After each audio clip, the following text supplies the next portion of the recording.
Hey, angisiyi umuntu ofunda iy'nhliziyo zabantu, kodwa la uMshumayeli uNcube ubese ecabanga ukuthi ngingenze njani ukuthi ngisuke la ngikhona manje kungaboni muntu ngizibone sengisedokodweni lami ebuhleni manje. Showcase bese kulowo mcabango ukuthi awe ma sizawuthini manje. Hey, yabona ukuthi awuJehova.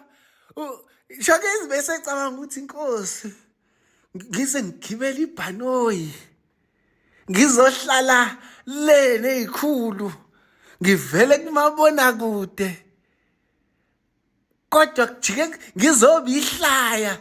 Hawe ma showcase nje lapho ubesesho ukuthi awe ma ngizokwenza ngizawuthini manje. Hey shame matetesi esinye isikali lesi hayi.